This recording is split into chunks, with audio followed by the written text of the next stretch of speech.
Hi guys, I'm over here and welcome back to the 12 dramatic readings of Christmas. And I don't know what that voice was that I was doing, but it was super silly and super fun. So let's just get right on into it. So we got a book here. It is all wrapped up in fun Disney themed tissue paper. So, let's open her up.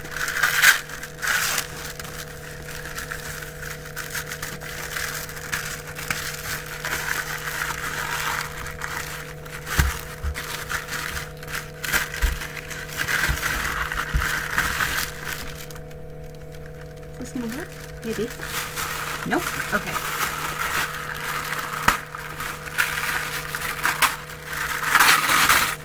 Okay, it's another American Girl book. It is... Ooh, I was hoping this one would be next. It is Samantha's Surprise. It is a Christmas book from 1904. It takes place in 1904. It was not written in 1904. It would be way more decrepit if it were written in 1904, trust me. Well, unless it was like a reprint. But anyway, so... yeah, so this is the book we're going to be dramatic reading today, and I'm super excited because it's been forever since I've actually read this book. So,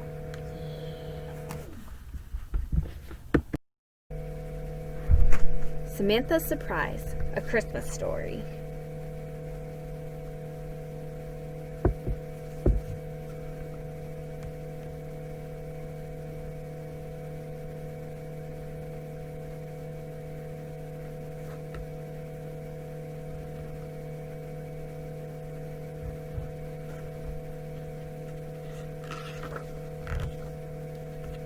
By Maxine Rose Schur, illustrations by Nancy Nels R. Grace.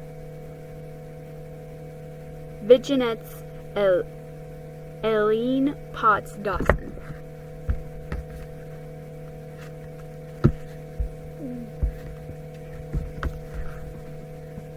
Chapter 1. Christmas Wishes. Wait, Samantha, I want to give you this. Samantha's friend Ida pressed a red envelope into her hand. Samantha pulled off her mitten and tore open the flap and drew out a card shaped like a Christmas stocking and edged with paper lace.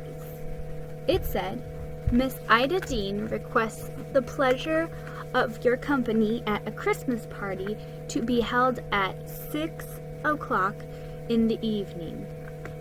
Thursday, December 22nd. RSVP." "Oh, Ida!" Samantha squealed. Her breath made little clouds in the chilly December air. "I hope you can come," Ida said. "My brother is going to do magic tricks, and we'll play ladies' ring and charades." "Ida, it sounds wonderful," Samantha said. "I think this is going to be the best Christmas ever." "Me too," Ida agreed, "especially if I get a new pair of ice skates. But do you know what I really want?" "A dollhouse?" Samantha guessed. "No." "A sled?" "No." "A stereoscope?" "No, a dog," Ida said.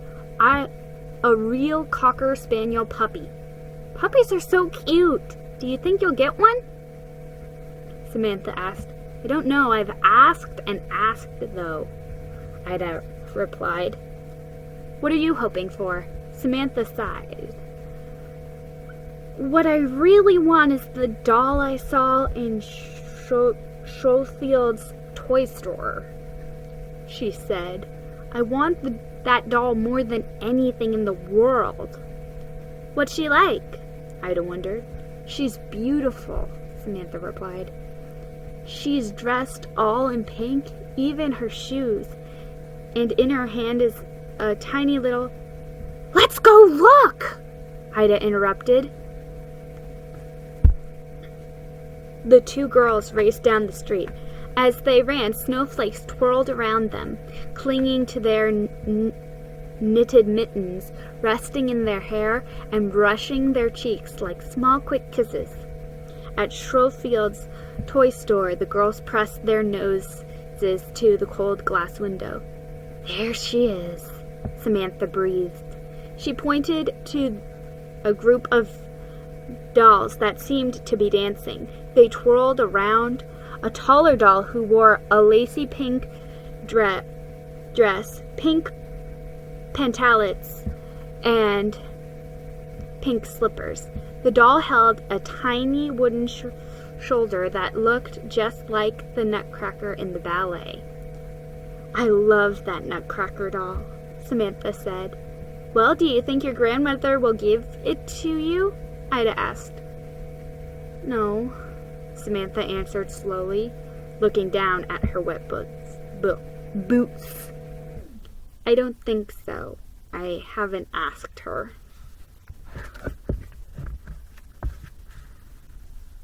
"You haven't asked? Why not?" Ida was puzzled. "Why not?" "I just can't." "What do you mean you can't?"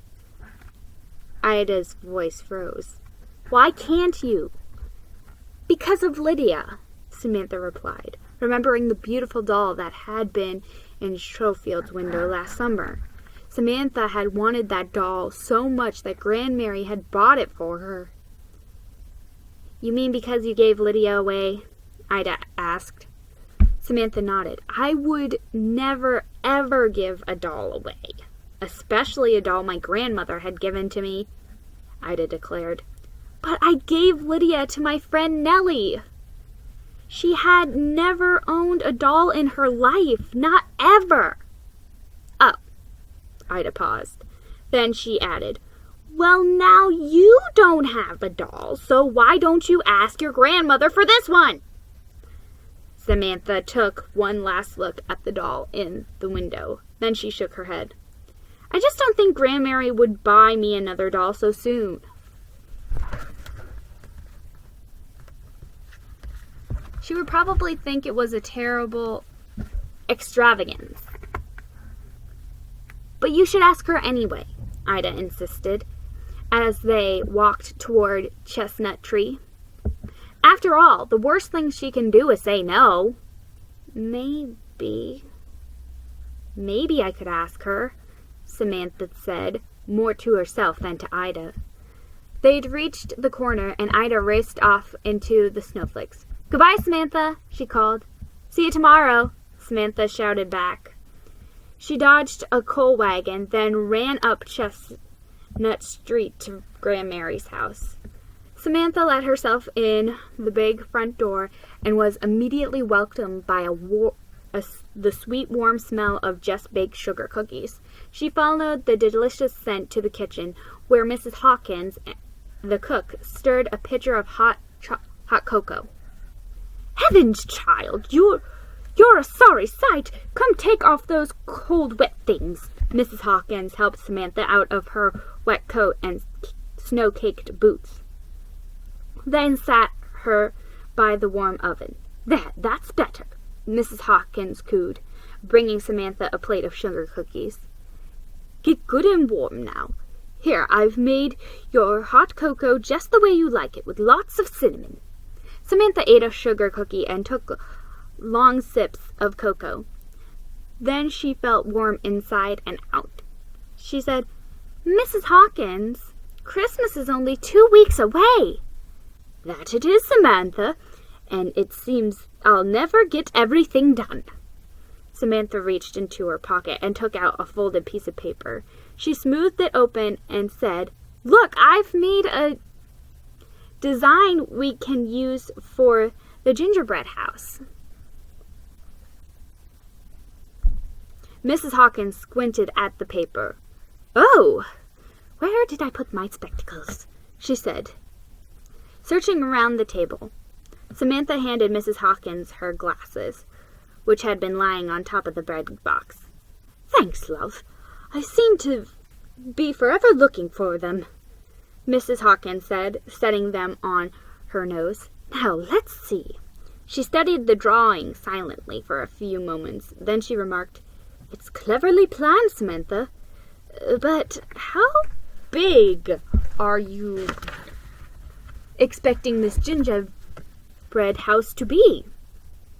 "About 2 feet across and 2 feet high." 2 feet high? And you're sure this isn't a gingerbread train station?" Mrs. Hawkins teased. "It is rather big," Samantha admitted. "But it's got to hold a lot of things. We'll use taffy sticks for the pillars and caramel squares for the doors. Cinnamon drops make the best chimney bricks, and for the drawbridge, we can use licorice ropes." "My," Mrs. Hawkins said, "it certainly sounds fancy." "But we can do it. I know we can. Don't you think so, Mrs. Hawkins?" Samantha asked. Mrs. Hawkins looked over the drawing again. "Yes, Samantha, I do believe that with a lot of ingredients and quite a bit of time and just a pinch of luck, we can make this house." "Oh, I knew you'd say yes, Mrs. Hawkins. Thank you. Thank you so much," Samantha cried, jumping up and giving her a hug. "Let's do it Saturday." Chapter 2. Presents and a Party Dress. Samantha went up to her bedroom, closed the door, and turned the big brass key to lock it. Then she pulled her chair into the closet and climbed up on it. From the top of the chair, she could just reach the big pink hat box on the highest shelf.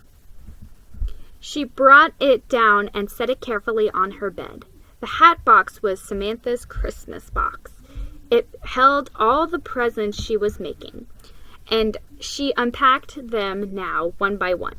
First, she lifted out a satin pincushion she'd made for Jessie, the seamstress. It was shaped like a strawberry and stuffed with a cup of sawdust from the butcher shop.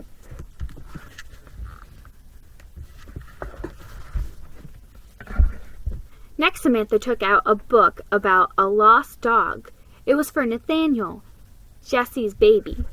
Samantha had written it herself and stitched it together with red yarn. Grandmary's gift was underneath the book. It was a heart made from lace and stuffed with dried rose petals. Samantha sniffed it. She knew Grandmary would put it with her handkerchiefs to make them smell pretty. Mrs. Hawkins' gift was a chain to attach to her glasses so she'd never lose them again. And for Nellie, Samantha had made a blue velvet cape for Lydia to wear. Samantha held the cape and thought about how beautiful Lydia would look in it. At last, Samantha reached her favorite gift of all. It was for Uncle Gard. Uncle Gard's present wasn't finished yet, but already it was more beautiful than anything Samantha had ever made. It was a box, a small box, just the right size for cufflinks. Samantha had decorated it with pictures of animals, leaves, berries, fruits, and flowers from her collection of paper scraps. She had carefully cut out each piece of scrap. Then she glued them one by one on the sides of the box.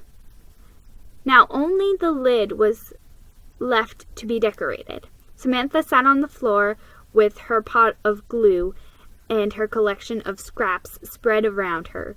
Very, very carefully, she brushed the back of a purple pansy with glue and held it firmly on the box. After the glue had dried, she picked up one last picture, her favorite one. It was a heart with the words, "With love," written on it. Carefully, Samantha placed it in the very center of the lid. It was perfect. She knew Uncle Gard would like this present best of any he would get on Christmas morning. Just then, someone knocked on her door. "Miss Samantha?" "Just a minute, Jessie," Samantha called. Quickly, she stuffed her presents back into the hat box and pushed it under her bed. "Open the door, child." Samantha hid her scrap collection next to the hat box, scooted the chair out of her closet, and hurried to unlock her bedroom door. "Come along now, I've finished your Christmas dress. We just need to hem it."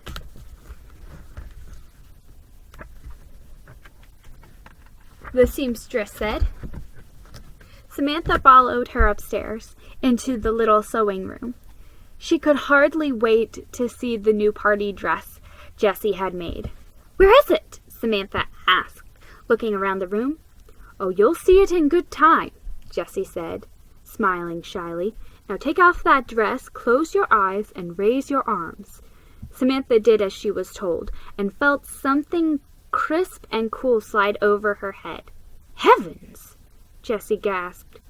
"What's the matter?" Samantha asked, keeping her eyes closed. "Why, you've grown 2 inches since I measured you.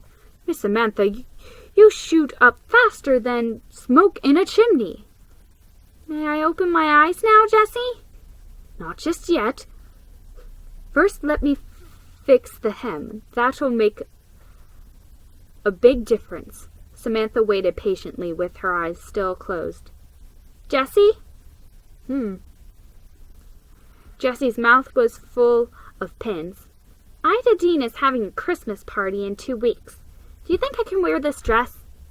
Jessie pulled the pins out of her mouth. "I don't know, child. You'll have to ask your grandmother." "Jessie?" Samantha started up again. "Yes, Miss Samantha? I just love Christmas. I love everything about it. Even getting ready for Christmas is fun." "I'm sure it is." Jessie laughed. I've made all the decorations for the house already," Samantha added. "I've got paper snowflakes and cotton snowmen and things for the tree. And on Saturday morning, Nellie is coming over to help me make pine cone wreaths." "Did you make the angels out of that blue silk I gave you?" Jessie asked. "I made 10 of them, just the way you showed me." "You have been working hard," Jessie said. "Now can I see myself, Jessie?" Samantha asked eagerly. "Yes, it's all done." Samantha opened her eyes and faced the long mirror. Slowly she turned herself around. The red taffeta dress shimmered and made ever so soft wishing sounds as Samantha moved. It was the color of ripe cranberries. A snowy white lace collar circled the neck, and a crisp white sash wrapped her hips and tied in a bow in the front. "Jessie, this is the most gorgeous dress in the whole world," Samantha pronounced solemnly. "I agree with you there, Miss Samantha. It's a dress fine enough for a princess, if I do say so myself." Samantha heard someone sniff. Elsa, the maid, was standing at the door scowling. "Playing dress up? At this hour?" she snipped. "It's all very well to fuss with them frills, but not at tea time. Your grandmother told me to fetch you, and here you are, not even dressed properly."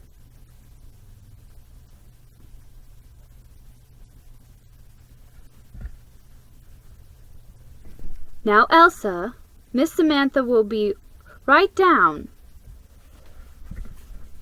Jessie answered. "Fussing with frills at tea time," Elsa muttered. to herself as she turned. Her shoes scolded, tisk, tisk, tisk, as she walked down the hall. Jessie helped Samantha out of her new dress and back into her regular clothes. Samantha straightened her stockings and raced downstairs. "Grandmary! Grandmary!" she burst out. She remembered to make a curtsy. "I have the most exciting news." "How delightful," replied her silver-haired grandmother as she lifted the teapot. "Come, let's have our tea." Just then Samantha was sure she couldn't wait a moment longer. Her grandmother asked, "And what is your news, Samantha?" "My friend Ida Dean is having a Christmas party. It's a week from Thursday, and it's at night. Her brother will do magic tricks, and we're going to play games, and it will be the most wonderful party of all. May I go? May I wear my new Christmas dress?" Grandmary took a sip of tea. Samantha, dear, you really must learn to ask only one question at a time. 2 questions at once are quite unbalancing. Now, as to the first question, of course you may go, my dear. And as to the second question, yes, you may wear your new dress. You grow so fast, you might as well get all the wear you can out of it. "Thank you, Grandmary," Samantha said happily. "I'll have the best time." "And now I have a surprise for you," Grandmary announced. There was a long pause as Grandmary buttered a biscuit. She was not one to hurry surprises. Finally she said, "As you know, Samantha, your Uncle Gardner will spend Christmas with us, as he always has. But this year he is not coming alone. He is bringing Miss Cornelia Pitt with him. She will celebrate the holiday here on Mount Bedford and stay on until the new year." Miss Cornelia Pitt? Grandmary meant Cornelia. Samantha thought of Uncle Gard's dark-haired friend who lived in New York. Cornelia was beautiful and so elegant. Her clothes were the latest style, and she smelled of violets. "Remember, Samantha," Grandmary continued, "Cornelia is a special friend of your uncle's. We must make her feel welcome." "Oh, I'll make her feel I'll welcome her," Samantha said. "And I'll make this the best Christmas she's ever had, too." "That will be easy. I've already made all the decorations and planned the gingerbread house." "That's very good of you, Samantha," Grandmary said. "But perhaps you have done enough already. Everyone in the house will be very busy now, and it may be best for you just to stay out of the way." Samantha wondered why grown-ups always thought the most helpful thing she could do was nothing at all. Didn't they understand what still had to be done? Someone had to string cranberries and hang snowflakes on the windows. Someone had to pick out the right candy for the gingerbread house. Someone had to help Uncle Gard find the perfect Christmas tree. Samantha could do all those things, and now that Cornelia was coming, she had more to do. She would have to get one more present, something very nice and very elegant for Cornelia. But what? What? "It's so hard to figure out gifts," Samantha found herself saying aloud. "What is that you said, dear?" Grandmary asked. "I was just thinking, Grandmary, how hard it is to know what somebody might want for Christmas. I mean, most of the time, you just have to guess." Grandmary smiled. "You're entirely correct, Samantha. Of course, sometimes a person might let you know what may be appropriate. Yes, Grandmary, Samantha said. Remembering her own secret wish for Christmas, she thought of what Ida had said, and the words floated back to her. You should ask her anyway, they whispered. The worst she can do is say no. Grandmary, Samantha said, clearing her throat. Yes, Samantha? Her grandmother answered, not looking up from as she poured the tea. Grandmary, if I wanted to ask if... Yes? Now Grandmary seemed to stare right through Samantha. Grandmary, I just wanted to ask you if... Well... Samantha, dear, speak up. I can hardly hear you when you mumble. Grandmary, I wanted to tell you that... Come to the point, Samantha. That... I think it's going to snow through the weekend. Samantha blurted out, red-faced and shy. Yes, dear, I quite agree with you. It was no use. Samantha knew she couldn't ask Grandmary for the doll. She didn't have the courage. Chapter 3. Decorations and Disappointments. On Saturday morning, when their pine cone wreaths were made, Samantha showed Nellie some of the presents in her pink hat box. She saved Uncle Guard's box until last. And this is the best present of all, she said proudly as she handed it to Nellie. Oh, it really is, Nellie agreed. I know your uncle will like it. He'll love it, Samantha insisted. He'll know it's the nicest thing I've ever made for anyone. What are you giving your grandmother? Nellie asked. Samantha showed her the sweet-smelling sachet she made. Grandmary says homemade gifts are the best ones because you give of yourself when you make them. But I'll have to buy Cornelia's present. There's not enough time to make something really special for her, Samantha said. I wish I knew what to get. What about bath salts? Nellie suggested. Mrs. Van Sickle has some in a tall bottle with a fancy glass top. Yes, bath salts are nice, Samantha agreed. Then she shook her head. But I don't think bath salts are nice enough for Cornelia. How about hankies? Nellie asked. Well, maybe if they had lace edges, Samantha said hopefully. Then she thought of Cornelia riding in Uncle Guard's automobile, and even hankies with lace edges seemed like a dull sort of present. No, Nellie, I need to think of something really special. Perfume? Nellie suggested. That would be special enough, but I don't think I have enough money for perfume, Samantha sighed. Well, I can go talk to Jessie later. Maybe she'll know what I should get for Cornelia. I'm giving Miss Van Sickle my biggest pine cone wreath, Nellie said.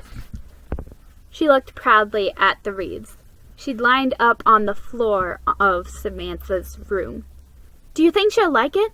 Of course she will, Samantha assured her friend. Everybody loves Christmas decorations.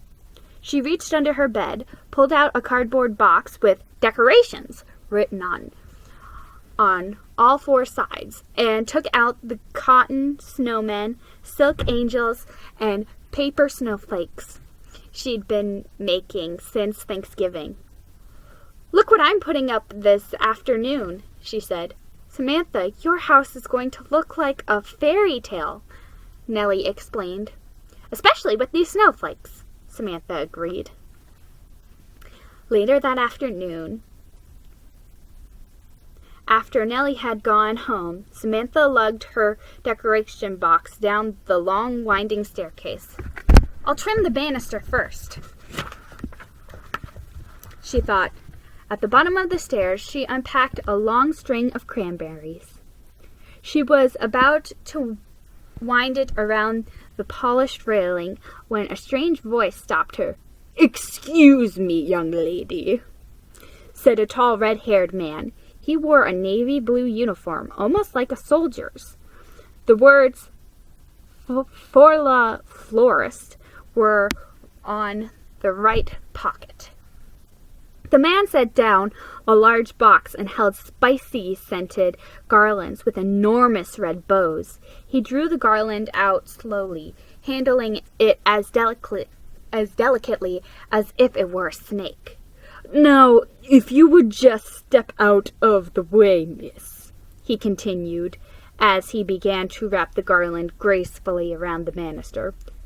"I have some decorations, too," Samantha told the man. "I have a cranberry garland. Well, I guess you'd call it a string of cranberries.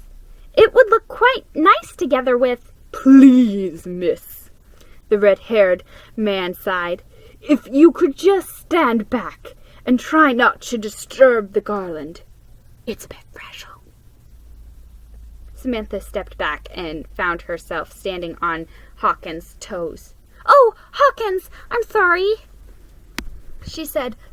"That's quite all right, Miss Samantha. Now, if you'll excuse me." Hawkins was carrying another box marked Flora Florist into the parlor. 2 more large boxes were already on the rug. "What's in all these boxes?" asked Samantha. "Holiday adornments," he said. Christmas decorations." Samantha saw holly and laurel wreaths and bouquets of Christmas roses, red ones, of course. She counted 4 ropes of ivy, 8 hoops of mistletoe, and 2 miniature trees. One was trimmed with little crab apples, and one was full of tiny oranges.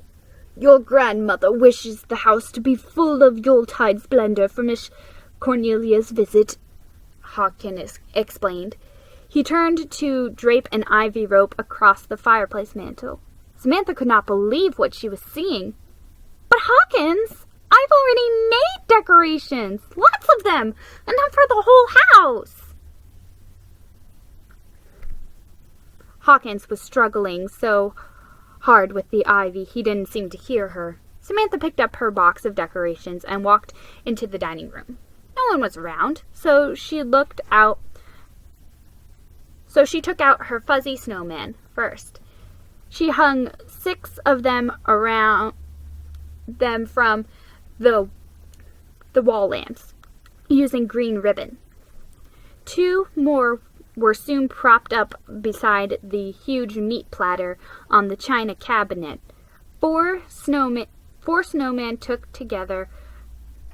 stood together around a pile of pine cones in the center of the table. Using the tiniest drops of glue, Samantha stuck paper snowflakes to the dining room windows. She took down a small oil painting, and in its place hung her largest pine cone wreath. The cranberry garland went across the dining room curtains. When Samantha had finished, she sat down to admire her work. The whole room was like a tiny indoor forest filled with pine cones and red berries. Cotton snowmen peeked out from the dark furniture as if they were hiding behind tall trees. Paper snowflakes seemed to float on the windows. "It's beautiful," Samantha thought. "It's like a winter wonderland. And I did it all by myself." Someone gasped. "Sakes alive! What is this nonsense?" It was Elsa. The maid went straight to the windows and began tearing off Samantha's snowflakes. It's not as if a body didn't have enough to do. What with the washing and the dusting and the polishing, Elsa muttered, and now I have to put up with all this holiday hoopla. Whatever made the child set all them dust catchers around? Samantha jumped out of her chair. They're not dust catchers. They're snowflakes and cranberry garland and snowmen and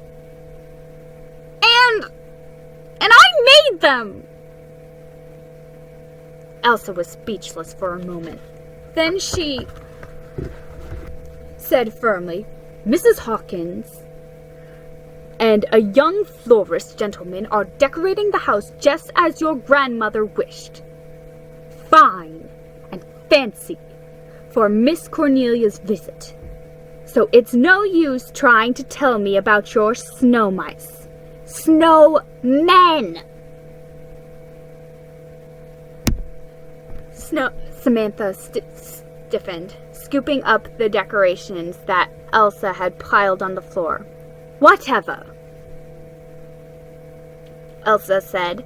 Run along now. I've got the devil's own work dusting this chandelier. Miss Cornelia will be here for Christmas dinner, and it's got to sparkle. You'd think it was Cornelia Day, not Christmas Day, Samantha grumbled, almost loud enough for Elsa to hear. She went to the kitchen. Maybe a visit to Mrs. Hawkins would cheer her up. The kitchen was perfumed with delicious smells. 2 mince pies and a pound cake had just come out of the oven and were homemade there were homemade peppermint drops cooling on the table at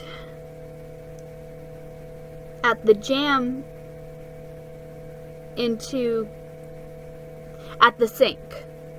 Mrs. Hawkins was pouring quince jam into glass jars. Her face was red as the cranberry sauce that bubbled on the stove. Samantha sat down at the table and popped one of the peppermint drops into her mouth. You know, Mrs. Hawkins, she said, I just thought of a good idea. There was no answer. Mrs. Hawkins? Yes, dear, Mrs. Hawkins replied, not looking up from her jam. I said I just thought of something. What's that? Well, we could cover the walls of the gingerbread house with peppermint drops, and it would look like a magic candy house, like the candy house in Hansel and Gretel. Samantha, Mrs. Hawkins said with a sigh, I know you'll be disappointed, but I don't see that we can make a gingerbread house after all. With your Uncle Guard's friend coming and your grandmother wanting everything so special for her, there's a tremendous lot of cooking to be done. There's just no time for a gingerbread house this year. Not any gingerbread house? Samantha asked with disbelief. Not even a little one? Not even a little one, Samantha. I'm truly sorry, but I think you're old enough to understand. Yes, I understand, said Samantha sadly. I really do, Mrs. Hawkins. She left the kitchen, mumbling. I understand that if Cornelia weren't coming, everything would be fine. She picked up her box of decorations and hauled it up the stairway.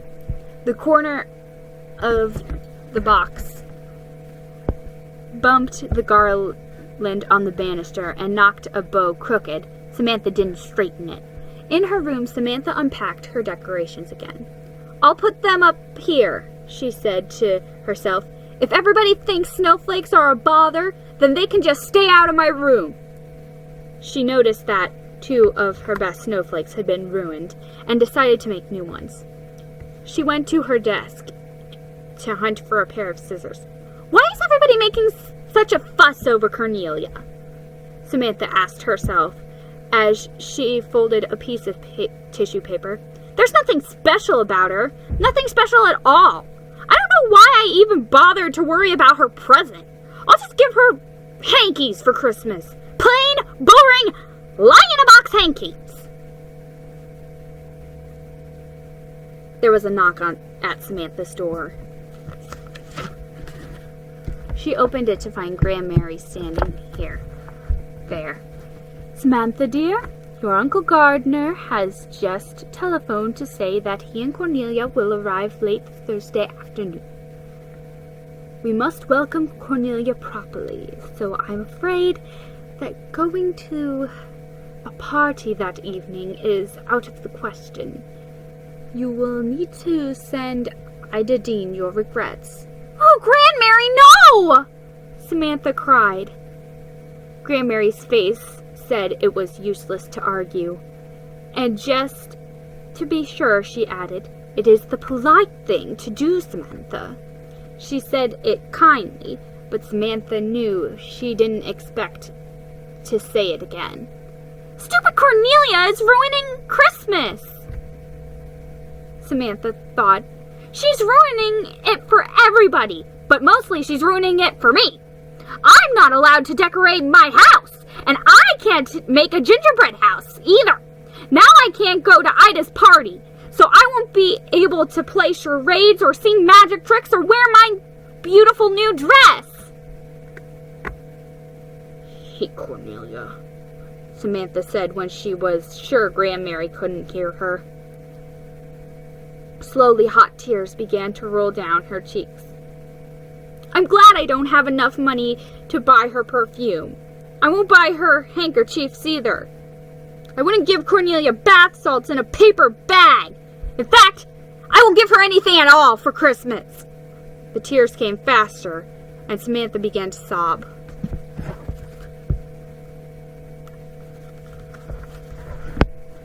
Chapter 4. Someone very special. Your house looks especially lovely with all the Christmas decorations, Cornelia said. Sunlight poured through the parlor windows and danced in her wavy dark hair. Thank you, Grandmary answered. We did want things to be festive for you. Samantha didn't say anything. She didn't even look at Cornelia.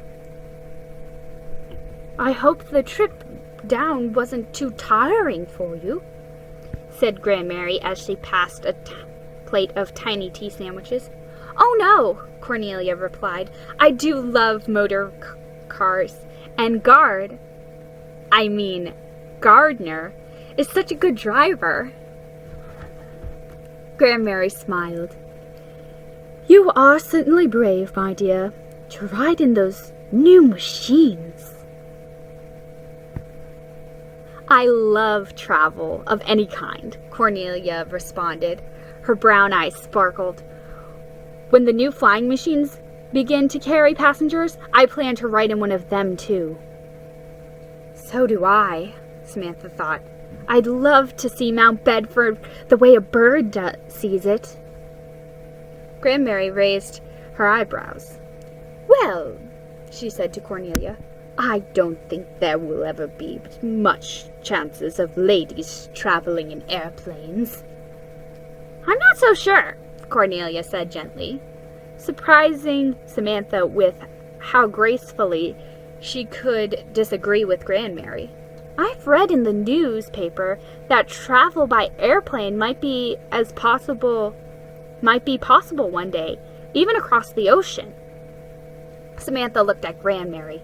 She knew Grandmary thought this was nonsense, but her grandmother merely replied, Perhaps. Uncle Gard laughed. By Jupiter, any sort of travel is fine with me. Let them put me in a hot air balloon, or a rickshaw, or an elephant. I'd let them shoot me out of a cannon. Gardner! Grandmary replied. She pretended to be shocked, and Samantha giggled.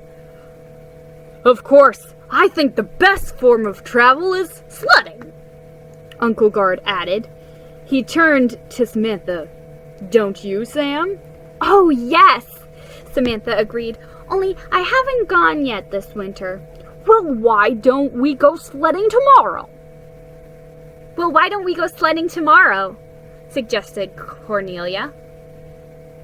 Do you really think? Grandmary began. Cornelia's large brown eyes were soft and earnest. It's such good, wholesome exercise, she said. Please, Grandmary, Samantha pleaded. I love sledding. All right, Grandmary smiled. Sledding tomorrow morning will be fine. Hurrah! Cried Samantha. Right then, she made up her mind to give Cornelia something nice for Christmas after all. Maybe bath salts.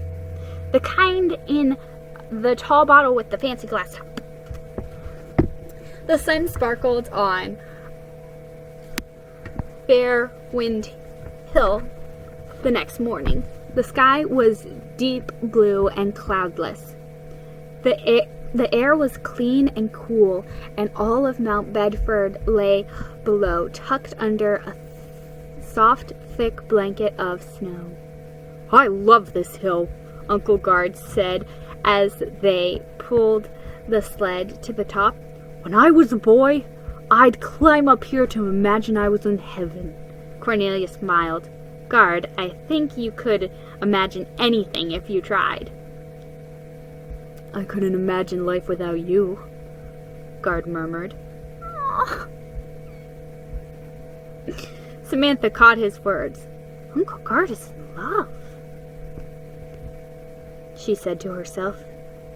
He loves Cornelia. Sam, Uncle Guard called over his shoulder. Who's going to steer? You steer the sled, Uncle Guard. I want you to be in the middle. You steer, Uncle Guard. I want to be in the middle. All right. Uncle Guard laughed. Let's go. The three piled on the sled. Uncle Guard sat in front, then Samantha, and behind them both, Cornelia. I feel somewhat like a caboose, Cornelia said, making Samantha laugh. Hold on, Uncle Guard called with a tremendous whoosh. They were gone, skimming down the hillside at top speed. Woo! Cried Samantha with delight. Hooray for us! Came Cornelia's unladylike shout. The sled slid faster and faster, skidding and hopping down the hill. Watch out! Uncle Guard yelled. But it was too late. The sled veered out of control, narrowly missing a tree, and tipped over. The passenger spilled out into the snow. Woof! Samantha grunted, wiping the soft powder from her face. Uncle Guard was in front of her, laughing and pointing back up the hill. Samantha turned to see what he thought was so funny. It was Cornelia. She had landed on her stomach, and her hat had flown right off. She looked most unladylike, with her legs tangled, her face red as a beet, and her beautiful hair all stringy and wet. But she was laughing too. Samantha had never seen anything like it. A grown-up lady who knew how to play. Cornelia is fun. I see why Uncle Guard loves her, Samantha thought. Come on, Cornelia cried, pulling herself up and dusting off the snow. Let's do it again. And they did. They sledded until they were so out of breath, their clothes so wet and their noses so red, they could do nothing but hurry home to a hot lunch with Grandmary. After lunch, they decided to go shopping. They piled into Uncle Guard's automobile, and with a loud From the horde, they rumbled off toward High Street. This year, the store seemed more beautiful than ever. Miss Smith's stationery shop had a revolving Christmas tree made out of Christmas cards. As a music box played, "Joy to the world," the tree turned round and round. Mr. Dramone, the shoemaker, had 4 mechanical elves in his window. They hammered, stitched, and polished tiny shoes, their mouths open and closed as they worked, and their pointy hats turned from side to side. "Aren't they cute?" Samantha asked. She had seen the elves every Christmas she could remember, yet each year they delighted her as if she had never seen them before. "Yes, I love the store windows at Christmas time too," Cornelia replied. Next they came to Mr. Carruthers' candy shop. Samantha thought Mr. Carruthers' shop was always a wonderful place, but now she thought it was spectacular. Large red bins shaped like sleighs were heaped with treats. "Oh, don't those look delicious?" Cornelia pointed to the mounds of light and dark chocolate on a small silver tray inside a glass. "I just love chocolate truffles," she said. Well, these are the finest in Mount Bedford," Mr. Carruthers informed her. "Jolie chocolates. They arrived just this week from France." "They do look special," Uncle Gard remarked, "although I prefer jelly beans myself." Samantha had paused in front of some colored sugar wafers. "Oh, Samantha, wouldn't these be perfect on a gingerbread house?" Cornelia asked her. When I was a girl, I always decorated a gingerbread house." "I always decorated a gingerbread house too," Samantha said. "This year, Mrs. Hawkins doesn't have time to help me, though." "Then why don't you and I make a gingerbread house?" Cornelia asked. "We could do it tomorrow morning." "Oh, I'd like that. I'd like that very much," Samantha said. They picked out all the trimmings right then. Mrs. Carruthers filled several paper bags with lemon drops, sugar wafers, jelly beans, and honey sticks. "Cornelia is really too nice for bath salts," Samantha thought as they walked out of the store. "She deserves something special. Maybe I'll get her handkerchiefs. Linen handkerchiefs with lace edges." When they crossed Felter Street, Samantha heard a tinkling music box of toy pianos. "Let's go to Shrubfield's toy store," she cried.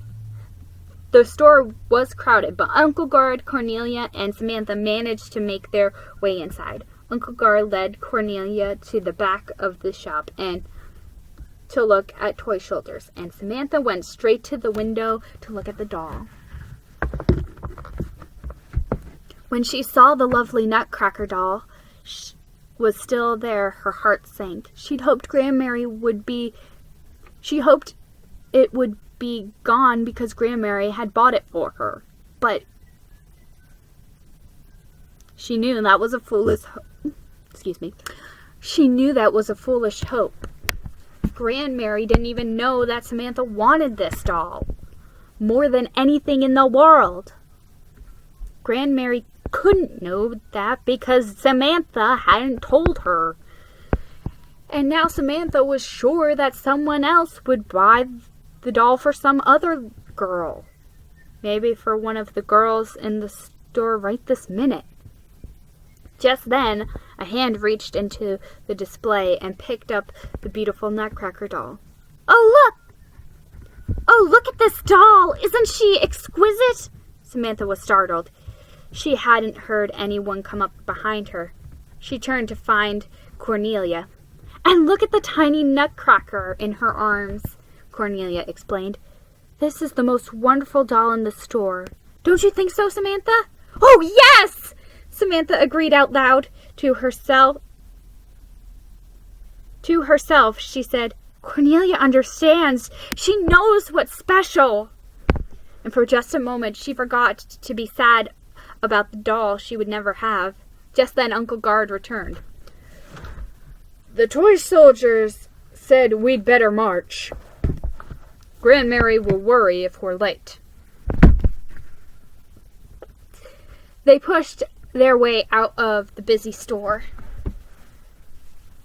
But when they reached the car, Samantha announced, I won't be coming home with you. What do you mean? Uncle Guard asked. I forgot something. I forgot to buy the vanilla Mrs. Hopkins asked me to pick up for her. Samantha lied. I'll get it and walk home. Not nonsense, Sam, Uncle Guard said. We'll go together. No, really, Samantha said. I would rather go alone and walk. I love the streets at Christmas time. Uncle Guard was about to say no again, but something in Samantha's voice must have told him this was important. After a pause, he said, All right, Sam, go if you want, but don't be late. When she was sure the automobile had turned the corner, Samantha ran back up the high street to Mr. Carruthers' candy shop, and the little bell over the door tingled as she went inside. Well, young lady, Mr. Carruthers said, how can I help you this time? A pound of Jolly French chocolates, please. A whole pound? Mr. Carruthers asked. His eyebrows twitched up in surprise. A whole pound, Samantha replied. This must be for someone really special, Samantha. Oh, yes, Mr. Carruthers. Someone very special. Chapter 5. Exchanging Gifts. On Christmas Eve morning, Samantha and Cornelia put the finishing touches on their gingerbread house. Their hands were sticky with icing, and Samantha's cheek was striped with chocolate, but their gingerbread cottage was neat and tidy. It wasn't as large as the house Samantha had planned, and it didn't have a drawbridge, but there was a path of colored sugar wafers that looked like cobblestones leading up to the front door. You're clever in the kitchen, Miss Cornelia, Mrs. Hawkins said. Cornelia blushed and pushed a silky curl out of her eyes. Oh, it's nothing, really, she answered. I've always enjoyed cooking, Mrs. Hawkins. Well, it's a credit to you, Mrs. Hawkins declared solemnly. Many a lady nowadays wouldn't know batter from butter. Did I hear someone say butter? Uncle Guard asked, coming into the kitchen. Good grief, Mrs. Hawkins, I do hope you're not buttering up Cornelia. We wouldn't want her to slip away. Samantha groaned. Uncle Guard, that's an awful joke. Is it? Uncle Guard asked innocently. Well, I suppose it's an awful good joke. Oh, Uncle Guard, please stop, Samantha said. Okay, Sam, but it's time to go if we want to find our Christmas tree. Hawkins is already harnessing the horses. I'll be ready before you can say Merry Christmas, Samantha called, racing to get her mittens and hat and coat. Hawkins led the horses steady as Samantha and Uncle Guard climbed into the sleigh.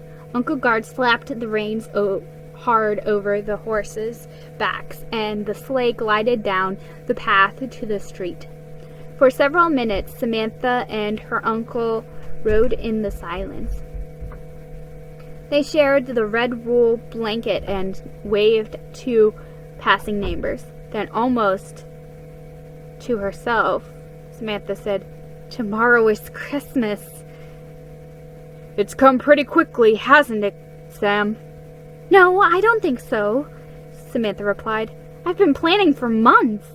And of course," she added with a mischievous smile, "it took a long time to get your present ready." "Oh?" Uncle Guard asked, pretending not to be interested. "Yes, it's the nicest present of all, and you'll never guess what it is," Samantha said. "Of course I will," Uncle Guard announced. "Let me try. Is it smaller than a bread box?" "Quite a bit, yes." "Is it green?" "Parts of it are," Samantha told him. "Could I ride on it?" "Not at all," Samantha giggled. "Does it sing?" "No." "Can it do handsprings?" Samantha laughed. "No, guess some more." "Is it something that closes up?" "It could," Samantha said cautiously. "Could I wear it on my head in summer?" You'd look awfully silly if you did." "Ha! I know what it is," Uncle Guard declared. "Tell me," Samantha said. "It's a baby turtle, of course." "A baby turtle?" Samantha gasped. How do you figure that, Uncle Guard? Because, Sam, everyone knows a baby turtle smaller than a bread box, cannot sing or do hamstrings, is part green, and can close up, cannot be ridden, and would look awful silly on my head in summer." "Well, you're wrong," Samantha said. "It's not a baby turtle. It's something I made, and it's very beautiful. In fact, it's the most beautiful thing I've ever made for anyone." "I'm sure I will love it, Sam," Uncle Guard said.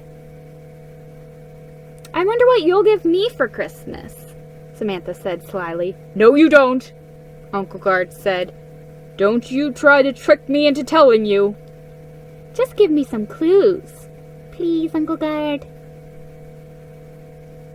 Samantha begged. "Okay, I'll give you 3 clues and no more. Clue number 1. Like a good schoolgirl, it uses notes. Clue number 2. Unlike Samantha, it always plays alone. Clue number 3. It's bound to please you." Samantha was so puzzled by these clues that she sat deep in thought, while the sleigh glided through the silent woods. When they reached the frozen river, Uncle Guard stopped the horses and tied the reins to a low willow branch. He lifted an axe from the back of the sleigh and caught Samantha's hand as she jumped down into the soft snow. When they walked together, looking for just the right tree, "This is it, Uncle Guard," Samantha said at last. "You're right, Samantha. It's a real beauty." Uncle Guard chopped away. The axe's loud whacks echoed through the stillness, and Samantha didn't talk as they dragged the trees back to the sleigh. On the way home, the horses' bells jingled brightly and to the clip-clop rhythm of their hooves. "I believe Mrs. Hawkins really outdid herself this year," Uncle Guard said as he pushed his chair back from the table. "Dinner was a feast." The aroma of plum pudding still hung in the air. Red candles burned low in their polished holders, and Samantha couldn't wait a moment longer. "Grandmary, now may we decorate the tree?" she asked. "Of course," Grandmary replied. They gathered in the parlor and began to unpack the ornaments.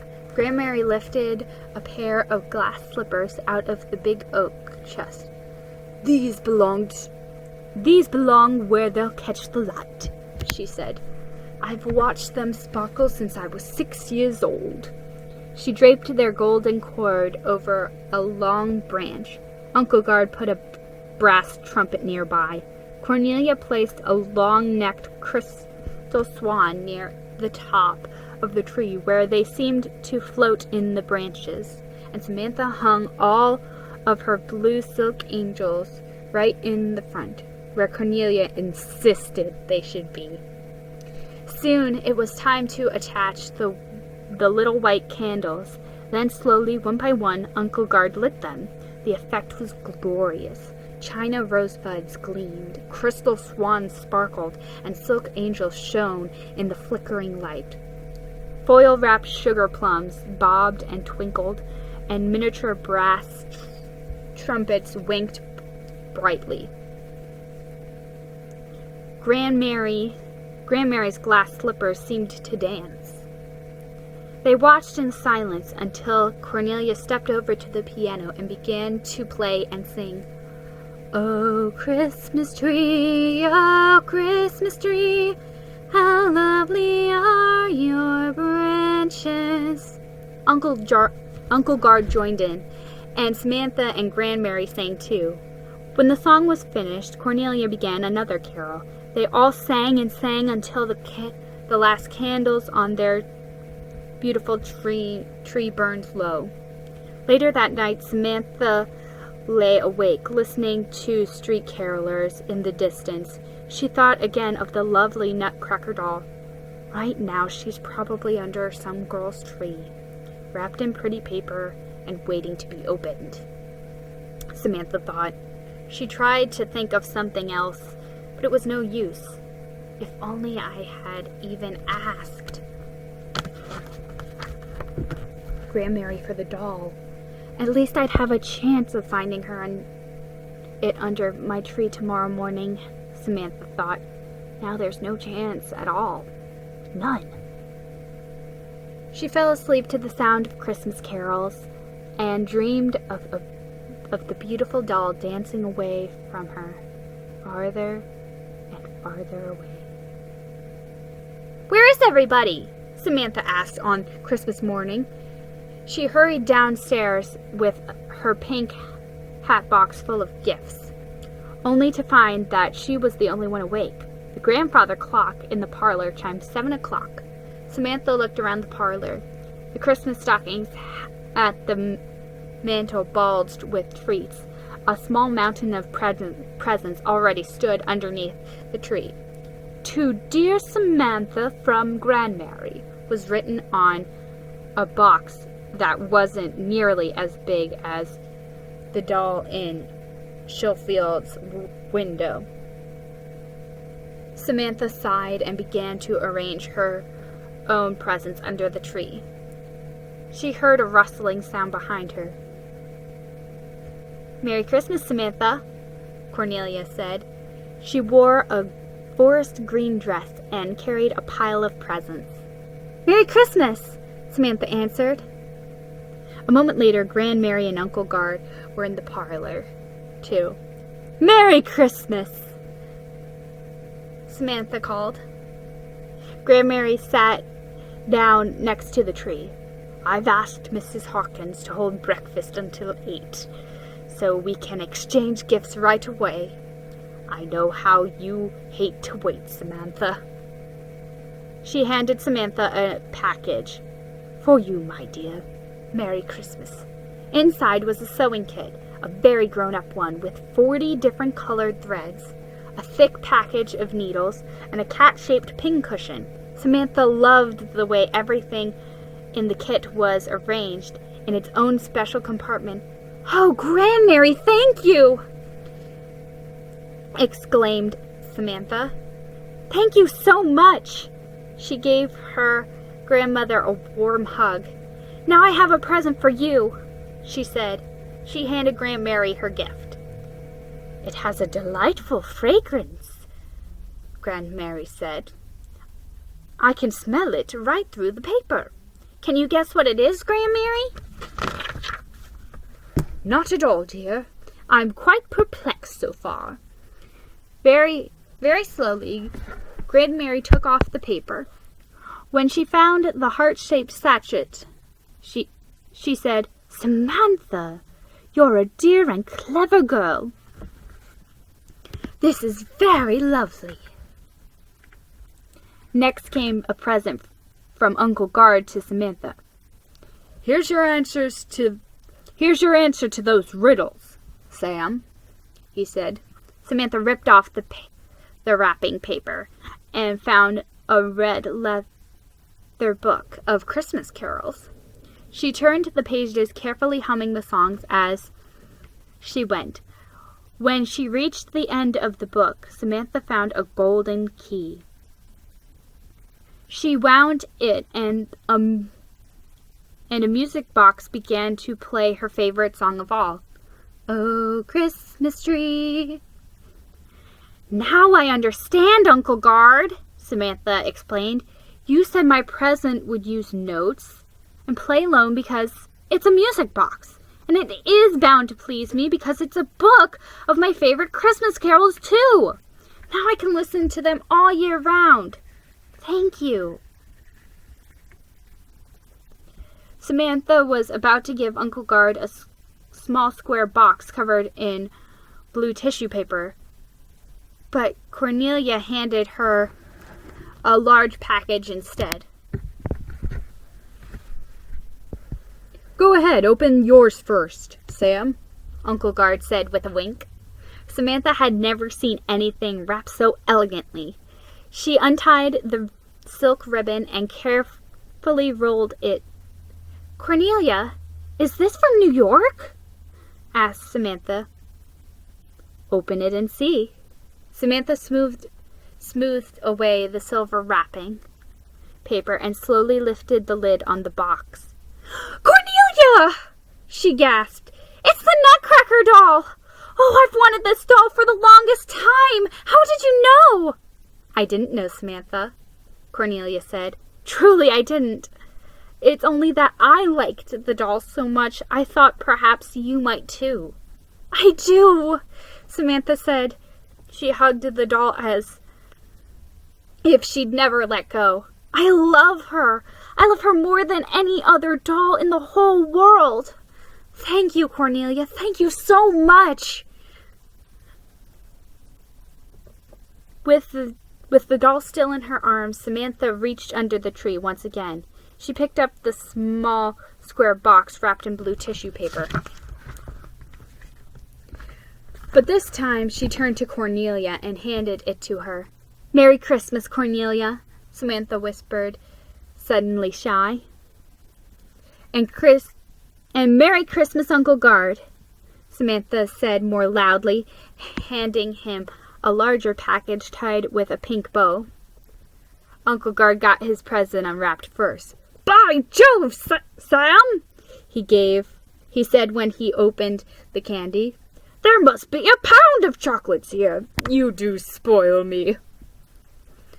"Oh, Samantha, it's so very pretty," Cornelia explained when she saw the decorated box.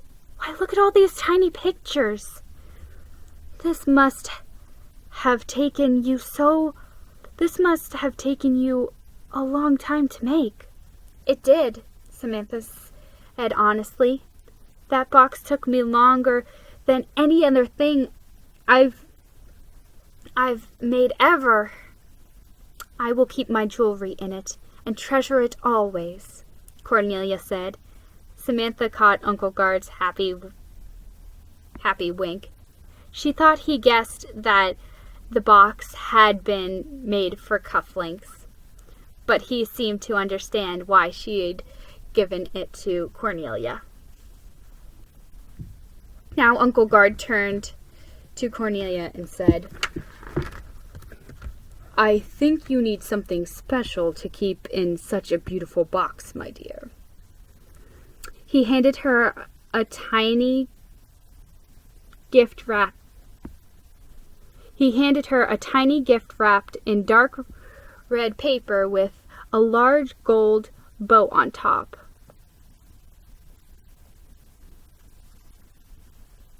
When Cornelia opened it, a diamond ring sparkled in the Christmas morning light. "Oh, Guard," she murmured softly. But Samantha was so overjoyed, she shouted, "It's an engagement ring! It's an engagement ring! They're going to be married, Grandmary! Isn't it wonderful?" "Children, I'm so happy." Grandmary's voice was quivering, and she had to dab her eyes with her hanky. "When's the wedding?" Samantha couldn't wait to find out. "In March," the couple answered together. "You will be my bridesmaid, won't you, Samantha?" Cornelia asked. "I'd love to," Samantha answered, and gave her a big hug. "Cornelia, this has been the best Christmas ever."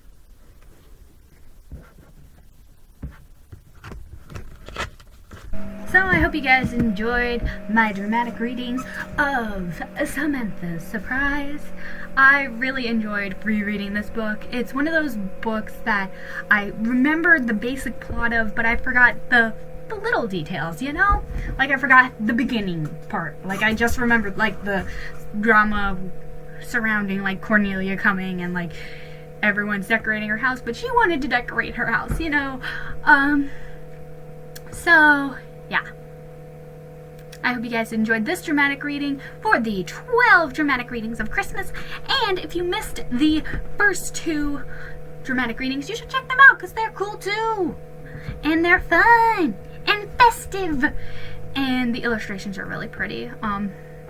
Whoever did the illustrations on all the books that we've done dramatic readings for thus far, you guys are awesome. They're beautiful, so festive. I love the colors. It's just so inspiring, so inspiring.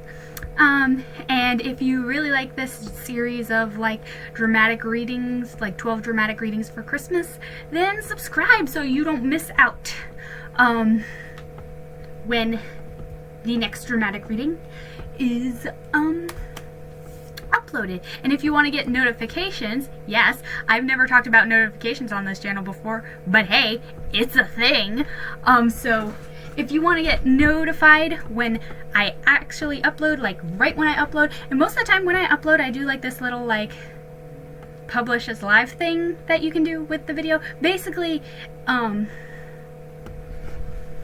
when the video goes live, there's like a live feed of chat, and I've actually like hung out in the chat a little bit and like watched like the thumbs up come for a little while, like when I first upload it. So if you turn on notifications, you can like pop into that when it happens, and it'll be like a little Christmas party of sorts.